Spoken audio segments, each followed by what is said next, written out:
Sir, Devineni Rajasekhar గారు నాకు తెలియదు, జరుగుతుందని, జరిగిపోయింది. ఎట్టి పరిస్థితుల్లో ప్రభుత్వంలో ఉన్నాను కాబట్టి ఇటువంటి చర్యకైతే నేను పాల్పడను అని ఆయన గతంలో చాలా ఇంటర్వ్యూలో చెప్పారు. ఎన్టీ రామారావు గారు కూడా స్వయంగా మీకు తెలుసో తెలియదు, రామారావు గారితో నాకు చాలా వ్యక్తిగత పరిచయం. రామారావు గారిని నేను ప్రశ్నించినప్పుడు రామారావు గారు నాతో చెప్పినటువంటి సమాధానం ఏంటంటే, రాత్రి అరెస్టు చేసి ప్రభుత్వ ఆసుపత్రికి తరలిస్తామని చెప్పారు నాతో, అంతమంది ఇస్తారని నాకు తెలియదు, నేను ఎట్టి పరిస్థితుల్లో నేను అంగీకరించేవాడిని కాదు, నాకు తెలియదు అని స్వయంగా ఎన్టీ రామారావు గారు చెప్పారు. అసలు ఎవరు బాధ్యులు, ఏమిటి అసలు? బహిరంగ రహస్యం అని కొంతమంది మాట్లాడతారు, మొన్న కూడా బహిరంగ రహస్యమేది అని అంటారు. ఇది వర్గపోరా లేకపోతే ప్రభుత్వం తీసుకున్నటువంటి నిర్ణయమా? ఎందుకు చంద్రబాబు నాయుడు గారు, కోడెల శివప్రసాదరావు గారు వీళ్ళందరూ కూడా ఆ రోజు, కోడెల శివప్రసాదరావు గారు స్వయంగా హోంశాఖ మాత్యులు, అసలు ఏం జరిగింది సార్? ఎవరు తీసుకున్నారు ఈ నిర్ణయం అని మీరు అనుకుంటారు? ఖచ్చితంగా ప్రభుత్వ హత్యనండి రంగా గారిది, అందులో అనుమానం ఏం లేదు. ఇప్పుడు మీరు చెప్పిన కోడెల శివప్రసాద్ కానీ, తర్వాత అప్పుడు డీజీపీగా ఉన్న రామ్మోహన్ రావు గారు, పిఎస్ రామ్మోహన్ రావు ఎవరో ఆయన తమిళనాడు గవర్నర్, తర్వాత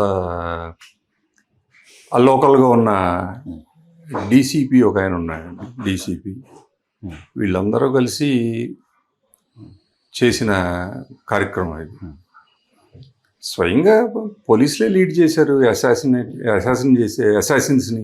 ఓకే, వాళ్ళే తీసుకొచ్చారు, వాళ్ళే లీడ్ చేశారు అసాసిన్స్ని ఆ స్పాట్ దగ్గరికి, రంగా గారు కూర్చున్న శిబిరం దగ్గరికి, అక్కడికి. సార్, దీని మీద కూడా ఈ మధ్యకాలంలో సార్, మరీ ముఖ్యంగా 2024 ఎన్నికలకు ముందు కొన్ని న్యూస్ ఛానల్స్ కావచ్చు, మెయిన్ స్ట్రీమ్, కొంత సోషల్ మీడియాలో, కొంతగా చాలా ఎక్కువ సోషల్ మీడియాలో కొంతమంది పనిగట్టుకొని దీనికి రాజశేఖర రెడ్డి గారికి అంటగట్టేటటువంటి ప్రయత్నం ఒకటి చేశారు. రాజశేఖర రెడ్డి గారు చేయించారు అని చెప్పి, కోయిలకుంట్ల నుంచి హైర్ కిల్లర్స్ ఇక్కడికి వచ్చారు, అసాసిన్స్ వాళ్ళు ఇక్కడికి వచ్చారు అని, అది రాజశేఖర రెడ్డి గారికి సంబంధం ఉందని చేసినటువంటి ప్రచారాన్ని మీరు అంగీకరిస్తారా, అంగీకరించారు? డైరెక్ట్గా రాజశేఖర రెడ్డి హస్తం ఉందా లేదా అనేది అది అంత ఆథెంటికేటెడ్ ఇన్ఫర్మేషన్ కాదు కాబట్టి I can't comment on that. కానీ మీరు చెప్పినట్టు రాయలసీమ నుంచి మాత్రం హైర్డ్ అసాసిన్స్ 15 మంది వచ్చిన మాట వాస్తవం. కోయిలకుంట ప్రాంతం నుంచి నా సామాజిక వర్గాలు కూడా తెలుసు. అవును, మిర్యాల వెంకట్రావు గారితో వాళ్ళతో మాట్లాడుతున్నప్పుడు జరిగినటువంటి చర్చల్లో వాళ్ళకి అసలు ఎవరిని అంతమొందించడానికి వస్తున్నారో కూడా వాళ్ళకి తెలియదు 100% అని చెప్పారు. వెంకట్రావు గారు చెప్పారు, 100% వాళ్ళని తీసుకొచ్చారు. ఇంటి పేరు గుర్తుంది కానీ నాకు అతని పేరు గుర్తులేదండి. అతను ఈ అసాసిన్స్ లీడర్ కొణిదేల ఇంటి పేరు, అతని ఇంటి పేరు కొణిదేల. అతను లీడ్ చేసాడు ఈ 15 మంది అసాసిన్స్ ని.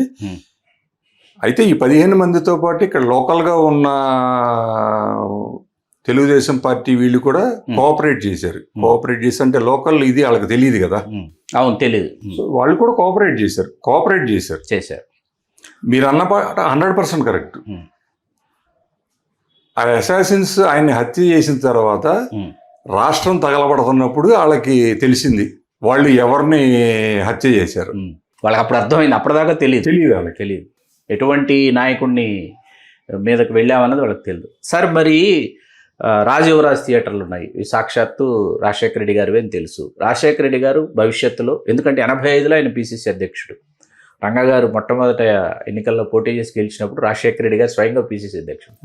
ఆయన తనకంటూ పూర్తి స్థాయిలో రాష్ట్ర వ్యాప్తంగా అన్ని సామాజిక వర్గాల్లో, మరీ ముఖ్యంగా కాపు సామాజిక వర్గంలో ఒక వర్గాన్ని ఆంధ్ర ప్రాంతంలో పెంపొందించుకోవాలని, అందులో సింహభాగం రంగా గారిని ఎంతో అభిమానించారని చెప్తారు. కొన్ని అంత క్రితం జరిగినటువంటి కొన్ని సమావేశాలలో రాజశేఖర రెడ్డి గారు, కేవీపీ రామచంద్రరావు గారు, రంగా గారితో ఉన్నటువంటి ఫోటోగ్రాఫ్స్ కూడా మనకి వాళ్ళ సోషల్ మీడియాలో దర్శనమిస్తాయి. ఈ రాజయువరాజ్ థియేటర్ల బాధ్యతని రంగా గారికి అప్పచెప్పారంటారు, వాస్తవం? లేదు, అది అబద్ధం. కాకపోతే రాజశేఖర రెడ్డి గారితో ఆయన పిసిసి ప్రెసిడెంట్ అవ్వకముందు నుంచి కూడా సాన్నిహిత్యం ఉంది. ప్రతిసారి హైదరాబాద్ వస్తే రాజశేఖర రెడ్డి ఇంటికి వెళ్లకుండా, ఆయనతో మాట్లాడకుండా మేము ఎప్పుడు విజయవాడ వెనక్కి వెళ్ళేవాళ్ళం కాదు. అంత ఇది ఉంది, ఆయనతో సాన్నిహిత్యం ఉంది. తర్వాత శాసనసభ్యుడు అయిన తర్వాత, రంగా గారు శాసనసభ్యుడు అయిన తర్వాత ఇప్పుడు జేసీ దివాకర్ రెడ్డి కానీ, రాంభూపాల్ రెడ్డి కానీ, మైసూరారెడ్డి కానీ, రంగా గారు, రాజశేఖర్ రెడ్డి, ఈ 5గురు ఎవ్రీ వీక్ ఒకళ్ళ ఇంట్లో కలిసేవాళ్ళు. అంత సాన్నిహిత్యంగా ఉండేవాళ్ళు, ఒక టీం లాగా. కానీ ఒకటి కొద్దిగా నేను గమనించింది ఏంటంటే, రంగా గారు ఎప్పుడైతే ఈ కోస్టల్ డిస్ట్రిక్ట్స్, ఈ ఇట్లో ఆయన నాయకత్వం ఎప్పుడైతే పెరిగిపోయిందో, ప్రబలంగా పెరుగుతూ వచ్చింది, పెరిగిపోయిందో అప్పుడు కొద్దిగా ఏదన్నా ఆయనకి రాజశేఖర రెడ్డి గారికి ఏమన్నా ఈర్ష్య ఏమన్నా మొదలైందేమో అనిపించింది కొన్ని సంఘటనలు. అంటే ఆయన బాగా విష ప్రచారం చేశారు 24 ఎన్నికలకు ముందు. భవిష్యత్తులో రంగా గారు ముఖ్యమంత్రి అయిపోతారు అట్లా అనుకుంటే, ముఖ్యమంత్రి స్థాయి నేతలు ప్రతి రాజకీయ పార్టీలో ఒక స్థాయికి వచ్చిన వాళ్ళు ఉంటే ప్రతి ఒక్కరిని అంతమొందించుకుంటూ వెళితే దానికి ఇంకా అడ్డు అదుపు ఉండదు అనమాట. అది ఆ ప్రచారం బాగా చేశారు. సార్ ఇప్పుడు మొన్న మళ్ళీ చర్చల్లోకి ఈవేళ శాసనసభ్యుడిగా పలానా ఆయన వైజాగ్లో ఉన్నారు, ఆయన 4వ శాసనసభ్యుడు, ఆయన పాత్ర కూడా ఉంది. ఆయన ఆ సమయంలోనే వైజాగ్కి వెళ్ళిపోయారంటారు. ఆయన ఎవరో కాదు, మనందరికీ తెలుసు, వెలగపూడి రామకృష్ణబాబు గారు.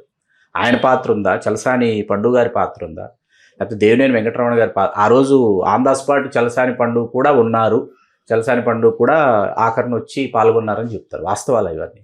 నాకు తెలిసి వెలగపూడి రామకృష్ణబాబు పాత్ర ఉన్నట్టుగా నాకేమీ తెలియదండి, మరి నాకున్న ఇన్ఫర్మేషన్ ప్రకారం. ఎందుకంటే అతను ఏదో ఏలూరు రోడ్లో క్యాసెట్లు షాప్, రాగమాలిక అని క్యాసెట్ల షాప్ నడుపుకునేవాడు. అక్కడ వీళ్ళు కూర్చునేవాళ్ళు, నెహ్రూకు సంబంధించిన వ్యక్తులు, ఈ రమణ కానీ, వీళ్ళందరూ, గోపాల్ రెడ్డి కానీ, వీళ్ళంతా అక్కడ కూర్చునేవాళ్ళు. అంతే తప్పించి అతనంతా యాక్టివ్గా వీళ్ళ కార్యక్రమాల్లో పార్టిసిపేట్ చేయడం ఎప్పుడు చూడలేదు నేను. లేదు. అయితే వీళ్ళందరూ నేను చెప్పినట్టు మీకు లోకల్గా వీళ్ళందరూ కోఆపరేట్ చేశారు వాళ్ళకి, అసాసిన్స్ కి, వాళ్ళకి సహకరించారు. ఇప్పుడు మీరు చెప్పిన పేర్లు వీళ్ళందరూ కూడా సహకరించారు, చలసాని పండుతో సహా అందరూ సహకరించారు. సార్ ఈవేళ రంగా గారి హత్యానంతరం ఒక అంబటి రాంబాబు గారు కావచ్చు, ఒక కన్నా లక్ష్మీనారాయణ గారు కావచ్చు, పుంజాల సుధీర్ కుమార్ గారు కావచ్చు, జక్కంపూడి రామ్మోహన్ రావు గారు కావచ్చు, గుడివాడ గురునాథరావు గారు కావచ్చు, ఆయన సామాజిక వర్గం నుంచి ఇంతమంది నాయకులు కాంగ్రెస్లో పుట్టుకొచ్చారు ఆ సమయంలో. ఆ తర్వాత వీళ్ళు రంగా గారి పట్ల సానుకూలంగా, రంగా గారి హత్యానంతరం రంగా గారి, ఇందాక మనం మాట్లాడుకున్నట్టు రంగా గారి జయంతులు కావచ్చు, వర్ధంతులు కావచ్చు, వారికి హాజరవటం కానీ, నిజంగా రంగా గారికి నివాళులు అర్పించాలని మనస్ఫూర్తిగా వీళ్ళు కోరుకున్నది కానీ ఆ తర్వాత జరిగిందంటారా? వాళ్ళకి మనసులో అయితే ఉండుంటుందండి, రంగా గారి మీద అభిమానం ఖచ్చితంగా ఉండుంటుంది. కాకపోతే నేను చెప్పాను కొన్ని పరిణామాలని. రంగా గారి హత్య తర్వాత వీళ్ళందరినీ కూడా రాజశేఖర రెడ్డి ఓన్ చేసుకుని, వీళ్ళందరినీ చెప్పిన వీళ్ళందరినీ కూడా, శాసనసభ్యులైన వాళ్ళందరినీ కూడా ఓన్ చేసుకుని కొద్దిగా ఆ అభిమానాన్ని ఆయన ఇండైరెక్ట్ గా చంపేశాడేమో అనిపించింది. ఎందుకంటే ఆ తర్వాత వీళ్ళందరూ రాష్ట్ర మంత్రులు అయ్యారు, వీళ్ళందరూ డాక్టర్ వైఎస్ రాజశేఖర రెడ్డి గారు వర్గంగానే ముద్రపడ్డారు.